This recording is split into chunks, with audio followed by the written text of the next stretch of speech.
There's a lot of sport made on social media over the fact that Donald Trump Jr., in his desperation to be more like his sociopathic father, is dating his stepmother's doppelganger, in both age and looks. But spare some palace intrigue armchair psychoanalysis for the fact that Trump's daughter Ivanka grew up to marry a man who is startlingly like her daddy. Jared Kushner's softer voice and ability to dress himself fooled many political observers into thinking he would be a moderating presence on his father-in-law in the early days.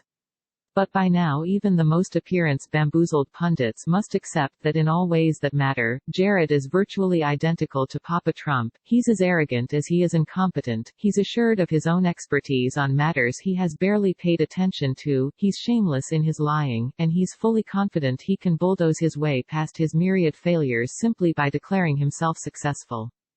This is a great success story, and I think that's really what needs to be told, Kushner said on Fox News Wednesday, struggling to hold back a smile.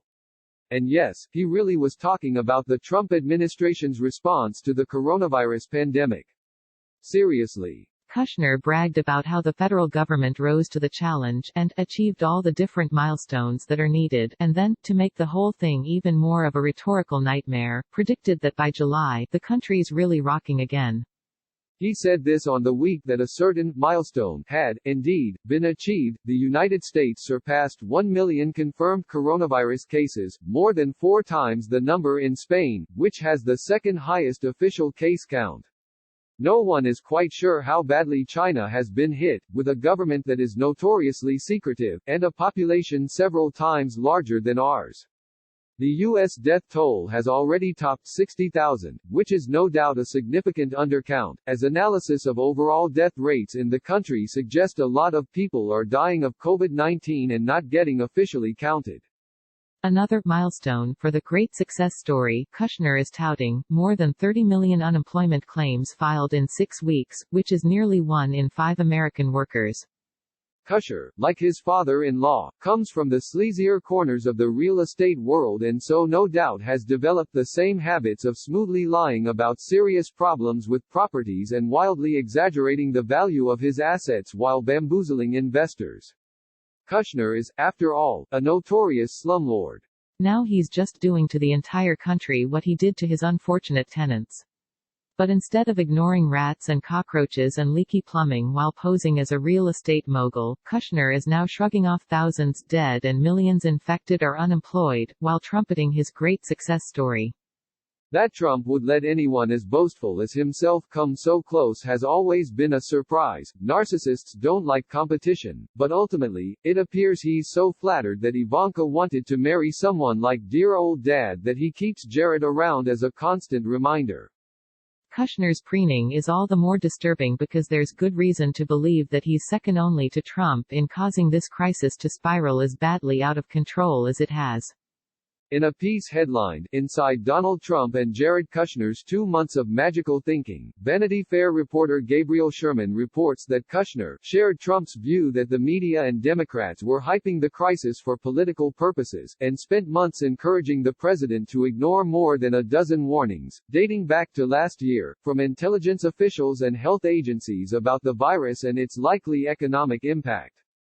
One White House official even went as far as to tell Sherman that Kushner is running everything and is the de facto president, an accusation that is entirely believable in light of reports that Trump is too lazy and self-obsessed to do any work besides tweeting, watching TV to monitor his own press, and ranting at reporters in daily press conferences that were originally supposed to be opportunities for serious public officials and health experts to share news about the coronavirus. Not that Kushner getting involved and running things has helped the situation. If anything, it appears to be making things worse. Sherman reports that Kushner's famously unshakable belief in his own judgment led him to repeatedly tell federal officials that there was no need to take the coronavirus too seriously. Kushner simply assumed his desire to believe this wasn't a real problem constituted a stronger understanding than that provided by actual experts in epidemiology. Like Trump, Kushner has spent his life surrounded by people who, because his family has money, are willing to pretend his failures were successes. Kushner famously didn't have the grades to get into Harvard, so his father paved his way in with a generous donation. He's been failing up ever since, from annoying the harried journalists at the New York Observer with his mansplaining after he bought the paper with Daddy's money to finding himself as de facto White House chief of staff for no other reason than that he married well. Kushner's great success story is being compared to George W. Bush's infamous "Brownie, you're doing a heck of a job" line, uttered to FEMA Director Michael Brown in the wake of the 2005 Hurricane Katrina disaster that left bodies floating in the streets and people camped for days in hellish conditions in the Superdome. That line was memorable because Brownie had failed so utterly, for which he eventually resigned, but also because Bush's frat-style nickname was a reminder that Brown had gotten his position not because any expertise or relevant experience, but because Bush liked giving cushy jobs to Republican loyalists. This situation with Kushner is arguably even worse. Unlike with a hurricane, which can only be predicted a few days in advance and not with much precision, Kushner he had months of warnings that the pandemic was coming, and blew it off because the preparation needed to minimize its impact would have taken hard work and expertise of the sort that Kushner has spent his life avoiding.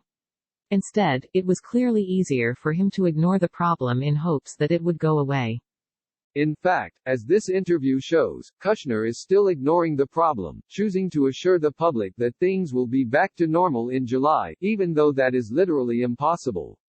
Even if we already had the testing and tracing protocols needed to begin considering a return to normal life, which we don't, the process would be gradual.